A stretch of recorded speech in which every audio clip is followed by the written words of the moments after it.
In the fall of 1937, a man showed up at Emory University with a hefty 21-pound rock. But this wasn't just any old stone. Immediately, it causes a stir. Suddenly, all these historians and English professors are curious about it and look at it. What caught his attention, and the attention of these professors, was a rough inscription on the rock's surface that looked to be incredibly old. So the historians at Emory examined it, and they couldn't believe what they saw. Doesn't take them long to be able to start deciphering some of the stone, and it seems to be a message from the lost colonist. The Lost Colonists of Roanoke, a mystery that has transfixed America for centuries. This guy just actually seems to be maybe the luckiest tourist in America to find this that might solve the mystery of one of the greatest mysteries of American history. I'm Anissa Khalifa. This is The Broadside, where we tell stories from our home at the crossroads of the South. This week, how a rock found on the side of the road in North Carolina turned American history upside down.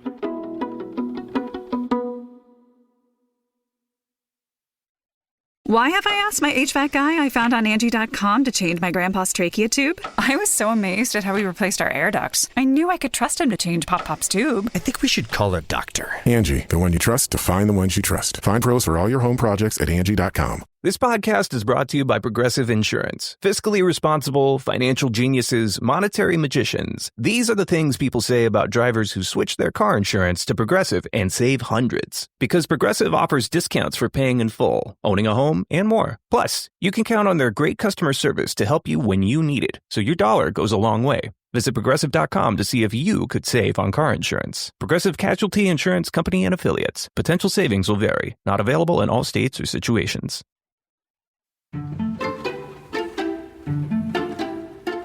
My name is David Levere. I'm a professor of history at University of North Carolina, Wilmington, and my area of historical research is Native American history. One day several years ago, David was flipping through an old copy of an academic journal from the 1930s. I came across this article, introduced me to this Chowan River dare stone, and I thought, wow, this is really interesting. How come I don't know this? How come there's still a lost colony? And so it kind of intrigued me, the story of the dare stone. For David, this was the beginning of a journey down a deep and winding rabbit hole, one that would eventually lead him to write a book about this intriguing slice of North Carolina lore. It didn't take long to realize there was much more to the dare stones than what's written about. Which brings us to Emory University in 1937, and a man with $1 million rock. This fellow shows up at Emory University, says his name is Lewis Hammond, that he is from the Bay Area, California. He's a retired grocer. Hammond said he'd been traveling through the South with his wife and had recently stopped near Edenton, North Carolina. He says he pulled over to the side of the road. He says he wanted to look for hickory nuts. He probably meant pecans. But instead, he came across a big stone with odd markings and words on it. He decided that he would take it, and he pulled it out of the ground and took it up to his car. Couldn't really make out much, threw it in the back of the car and continued touring. As they made their way down to Georgia, Hammond said he began to suspect that his strange souvenir might be important. So he stopped in Atlanta at Emory to show it to this group of curious professors. And they were shocked to find out that the message carved into the rock was English from the 16th century. They really study it. Yes, this is all Elizabethan English. Their words are not out of place here. They're not anachronism. These are correct. At first glance, it appeared to be written by a survivor of the Lost Colony, a group of over 100 settlers who had disappeared from Roanoke Island in the late 1500s. But these scholars weren't going to jump to any conclusions just yet. They needed more reassurance that this thing was real. Said, all right, look, you got to take us back. You got to show us where you found it. So Hammond hopped in a car with them and drove from Atlanta all the way back up to Edenton. When they got there, Hammond couldn't exactly pinpoint the spot where he found it. But even after days of questioning, his story never wavered. The team says, we tried everything. This guy just actually seems to be maybe the luckiest tourist in America to find this that might solve the mystery of one of the greatest mysteries of American history. So they believed him then? Yes. A lot of them believed that this stone was actually a message from Eleanor Dare. Now, having a message from any lost colonist would have been an incredible discovery. But the alleged author here made the find extra special. At the bottom of the stone's inscription were 3 initials. EWD, which we take to mean Eleanor White Dare, who was something of a celebrity amongst this group of 16th century English settlers. She was the daughter of John White, the governor who was in charge of running the new Roanoke colony. And she also was the mother of the first English child born in North America, Virginia Dare. But how did Eleanor White Dare and Company become the notorious lost colony? By the time they showed up in 1587, English soldiers and explorers had already charted much of the Carolina coast. The English had even established some temporary settlements here. But this one was meant to be its first permanent colony in America. Full-blown men, women, and children farming colony. The 3 ships carrying the colonists were supposed to land at Chesapeake Bay, far away from Roanoke Island. But David says that plan changed abruptly when an argument broke out with the expedition's pilot. When their pilot gets off the coast of Roanoke, he decides that he's going to get the passengers off there. And there he pretty much tells them that he's not going any further, that he's going to leave them here. We're not going to the Chesapeake Bay. You're going to be left here on deadly Roanoke Island. This wasn't great news for the colonists. Things were already tense with a group of Native Americans nearby. But beyond the threat of hostile neighbors, getting dropped off in Roanoke meant their supply ships were unaware of their new location. So, with the colony in dire straits, Governor John White turned around and went back to England to get some help. And they make a plan that once he leaves, they know they can't really stay on Roanoke Island. It's too dangerous, that they'll go 50 miles into the Maine. But rotten luck struck again. War broke out between England and Spain. So White was delayed several years, and when he finally returned in 1590, the Roanoke colony had been totally abandoned. So what happened? The biggest clue for White was a carving left behind on a post with the word Croatoan. And he said, I know where that is. That's today Hatteras Island. It's down this island. And so that's where they are. But a big hurricane blows up, essentially blows him back to England. He's not able to look for the lost colony. And they have all disappeared, and no one knows where they went. Governor White would never see his daughter, his new grandchild Virginia, or any of the other colonists again. And theories about the fate of the lost colony have persisted ever since. Some figured they were all killed. Others believed they found refuge with Native Americans nearby. But they've yet to be found. And so in 1937, when this stone shows up, this is kind of like the first tangible message, seems to fit. I don't know, do you want me to read the inscription or anything? Yeah, I mean, that's my next question is, what does the stone actually say? Well, the stone was carved on 2 sides. One side that we pretty much refer to the front, the carving is very easily visible. It's a very flat part of the stone. And right in the middle at the kind of top is the carving of a cross. And the cross back in that time was kind of like the international symbol of distress. If you carved a cross onto something, you're in trouble. Oh. You get my glasses here. And under it says, Ananias Dare. That's Eleanor Dare's husband. And Virginia went hence unto heaven, 1591. Any Englishman show John White, governor, Virginia, or at least abbreviation of Virginia. Now, the flip side of the stone has a much longer inscription. Father, soon after you go for England, we came hither.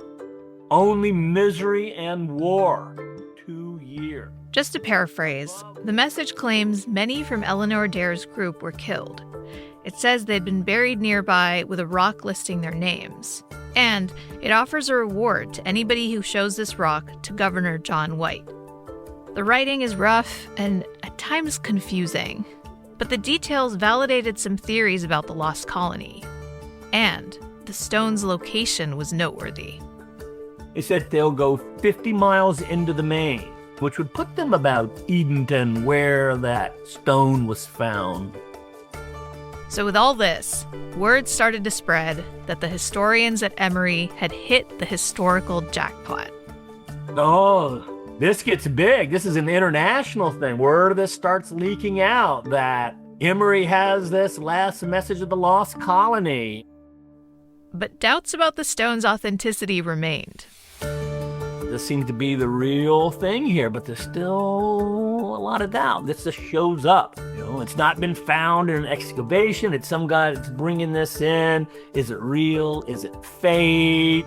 Like I said, they've looked at it, and the team sees it, thinks it's a real thing. But other people at Emory, man, it could just be a great fake. And forgeries felt like a real possibility around this time, because the story of the lost colony was already in the air. 1937 was the 350-year anniversary of White's lost colony. And so you know how we are when we get these zero even type years, 350th anniversary, that and the stone shows up. Is that a coincidence that this thing that's been out there suddenly shows up? And so that's part of what makes a lot of people feel this has the feelings of a hoax. Nevertheless, despite some skeptics among the Emory faculty, there was one historian who was really psyched about this stone, a guy named Haywood Pierce Jr. Who taught at Emory, but whose father actually owned a university up the road at Gainesville, Georgia, called Brenau College, which was a woman's college. Pierce Jr. talked to Pierce Sr. and said, this artifact could be a huge get for Brenau College. Let's buy it off this guy, Lewis Hammond. They buy it, according to the records, for $500. But for the Pierces, they hone in on this idea of the second stone. The second stone being the grave marker referenced on the original rock. The Pierces thought if they could find that, it would definitely confirm the first stone's legitimacy. They went looking for it around the Chowan River, with no success. So they put out a reward for anybody who could deliver what they were looking for. Here comes this guy by the name of Eberhard, Bill Eberhard. Eberhard showed up with an engraved stone. The Pierces checked it out and said, nope, not what we're looking for. So Eberhard comes back with another stone, still a dud. And they go, no, what we're looking for, it's going to have names on it. And he goes, oh, okay. And so he comes back 2 weeks later, and he says, how about this? And they look at it and go, that's it. Look at all the names. You got Ananias and Virginia Dare on it. And there's a whole list of these other English names. And it says, Father, we go southwest on the side. And this is great. And they say, Bill, where'd you get this? That's a very good question. And the answer would lead to one of the biggest archaeological scandals in American history. Wow. I mean, I wasn't expecting blackmail to show up in this story. That's crazy. It's wild. That's coming up after a short break.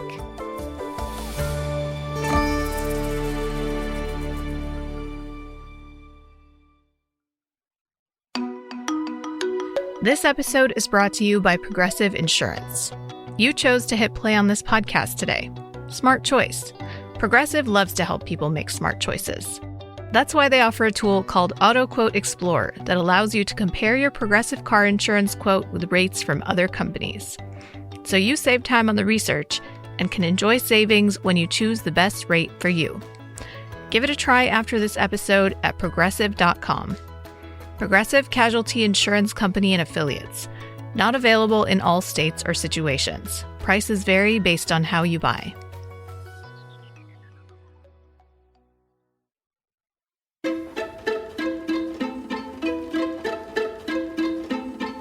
So it's the late 1930s. and a guy named Bill Eberhardt has shown up at the door of these historians, the Pierces. He's claimed to have found not just one, but actually several new dare stones. Eberhardt said he found them at the base of a hill in South Carolina, hundreds of miles away from the Chowan River, where the first stone was found. So, the Pierces went to check it out. Here again is historian David Levere. They decide, well, we got to buy this hill. And so they find the owners of the hill and say they want to buy it, and it's and of course the owners are like, no, man, we've lived here for all this time. We don't ever remember seeing those stones down there, but you can buy the hill. I mean, weren't they suspicious that he's saying that he found all of these stones in the same place, but one of them is so different? You would think it would be suspicious. Especially because they're like, this is what we're looking for, and he's like, okay, and he comes back with exactly what they told him they want. Well, so at this point, the Pierces have to make a real crucial decision. David says if the Pierces bought into this, it would completely change the narrative around the Lost Colony. What was once thought to be a mystery contained to North Carolina would now trickle down into South Carolina and maybe even Georgia. So they make a proposition to Eberhardt. He said, we can pay you the $500 now. Thank you. But as it seems, if she's leaving these notes, there's probably more if they're going southwest. So what we'll do, you keep looking for them, and we'll pay you anywhere between $25, $50 per stone, depending on what it says. And keep in mind, $25 to $50 is pretty good money for the late 1930s, especially during the Great Depression. Eberhardt says, yeah, I'll forego the $500. I think I could find more stones. He goes out, and pretty soon he starts bringing more stones back. Eventually, 48 stones will be found. 48 stones.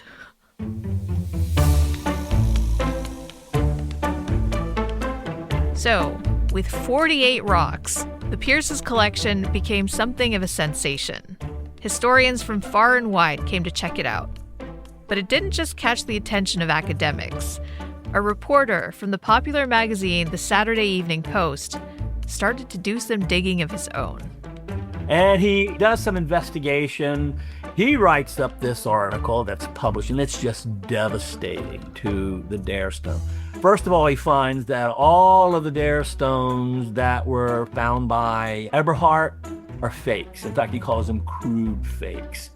Eberhardt, it turns out, shockingly, had a track record of forging and selling historical relics. And there were other red flags. Some of the language on his stones was suspicious. Certain words didn't match with the time period of the Lost Colony. So all his stuff, fake. After reading this expose, the Pierces confronted Eberhardt about his hoax and told him the jig was up. But Eberhardt had one more trick up his sleeve for the Pierce family. Eberhardt says, I've got another stone for you, and you're going to want to see this. This is big here. And on it says, Pierce and Dare Historical Hoaxes. We dare anything. And he says, unless you pay me $200, I'm going to the Saturday Evening Post and say that it was all on you guys, that I only look where you told me to look, that you're the instigators of this hoax. Wow. I mean, I wasn't expecting blackmail to show up in this story. That's crazy. It's wild. But the Pierces went to a newspaper first, before Eberhardt could enact his devious plan. The historians said they'd been tricked, and all the Eberhardt stones were fakes. The fallout for the family was big. What was once a proud collection of historical artifacts at Brenau College became a bunch of disgraced, phony rocks. And pretty soon, the Dare stones faded away from the public spotlight. But over the years, questions lingered about that very first stone, the one Lewis Hammond claimed to have found near Edenton, North Carolina, the Chowan River Dare stone. That Chowan stone still is the one not connected with Eberhardt. It's the one that may be real. So what about Hammond, the guy who showed up with this stone? Was he a fraudster like Eberhardt? The reporter who wrote the expose tried to find out. And he couldn't track down Hammond. In fact, this day, no one has been able to track down and definitively say who Hammond is, where he was. People look for him. We can't find him. Some scholars today think Hammond was legit. For example, it's unlikely he could have known to use some of the era-specific language carved into the stone. But others believe Hammond wasn't who he said he was, that he was actually another historian named George Hammond. Believes that this is George Hammond, a very famous historian, is actually Lewis Hammond bringing this stone down there. David cited the work of an anthropologist, Melissa Darby, who's deeply researched this theory. She argues that Hammond was a part of a group of historians opposed to the play on the Lost Colony that premiered in 1937. Instead of the colonists integrating with Native Americans, as the play portrayed, these historians allegedly wanted to paint indigenous people as villains who killed the colonists. So they made a plan to stage this message and have Eleanor Dare enduring violence and hardship at the hands of Native Americans. David says it's a theory that echoes modern-day organizations who have adopted Virginia Dare as a symbol for white supremacy. And unfortunately now, white supremacist organizations are kind of taking her as one of their own, as the first white child born in North America. This theory about the Dare Stone's sudden appearance in North Carolina puts it in context with the Jim Crow South, and how convenient an artifact like this would have been for certain racist narratives of the 1930s. So scholars today are still debating the authenticity of Lewis Hammond's account. But what about the rock itself? Could a closer look at the Chowan River Dare Stone confirm whether it came from a lost colonist? That's where the work of rock doctor Bill Miller comes into the story. And so they contacted me and asked me if I had a lab and if I could do some analyses of the Dare Stone. Bill is a geologist with UNC-Asheville. About a decade ago, the president of Brenau College came to Bill with a request. He wanted Bill to analyze the stone to see if it originated from eastern North Carolina. Obviously, if I could say, it's got a Dalmatian pattern on it, and that black is a rare mineral that's only found in Wilmington or something like that, that would be great. So Bill got to work and took off a small sliver of the stone to do a chemical and structural analysis. But I found almost nothing but quartz in that sample. So it's almost all quartz. Which didn't help Bill much in his investigation. Quartz is probably the most common mineral on the surface of the Earth because it's so resistant to weathering, and it is a common mineral made of common elements. Which means this could originally be from the North Carolina coast, but... Well, yeah, it could be from North Carolina, but it could be from every other place in the world.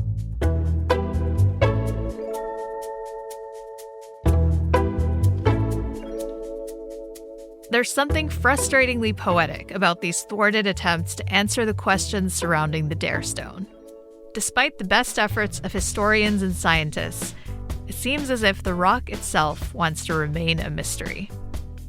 Well, I think some people would like an answer, but I think the mystery is more appealing. North Carolina historian David LeVere again. And believe me, there are all different interpretations. A few years ago, I was watching some sci-fi movie, and it was called The Lost Colony. It was vengeful Viking ghosts that did in The Lost Colony. No idea what vengeful Viking ghost had to do. Well, it's like the fact that we don't know exactly what happened means it just leaves it open for all of this creative storytelling, right? And just like it's become a legend. Oh, yeah. So you've spent a lot of time researching the circumstances around the Chowan River stone. What conclusion did you come to? What do you think? I'm about 50-50. I'm maybe a little bit more. I mean, part of me wants to say, man, this is probably a fake. But, man, you never know. I mean, every time you can say, I think I have definitive proof, I can say, well, do you really have definitive proof one way or the other? It doesn't sound like there's really a consensus among researchers about whether people think it's real or fake or about its reputation. There's not agreement then? No, you got some people think it's fake, some people think it's real, some people like me, I'm undecided. I can kind of see both things, but I just like that people are still talking about it. You know, and keep the Lost Colony and stuff like that alive. I'm all for it.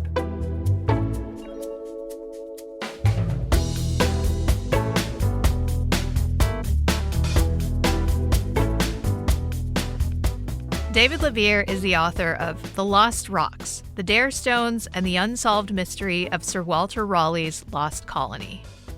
This episode of The Broadside was produced by Charlie Shelton Ormond. It was edited by Jared Walker. Our executive producer is Wilson Sayre. The Broadside is a production of WUNC News in North Carolina and is part of the NPR network. If you have feedback or a story idea, you can email us at broadside@wunc.org.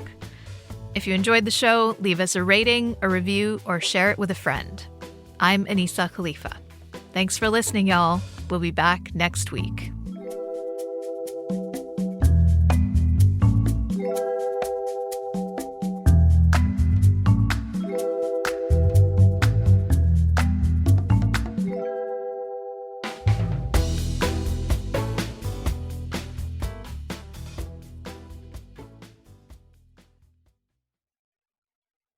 TV has thousands of free movies and TV shows. You swear? If I'm lying, I'm dying. This is the mindset. Free. This is the mantra. Free. This is the mindset. With movies like Interstellar, Dreamgirls, and Gladiator. Are you not entertained? And TV shows like Survivor, SpongeBob SquarePants, The Fairly Odd Parents, and Ghosts. Pluto TV is always free. Huzzah!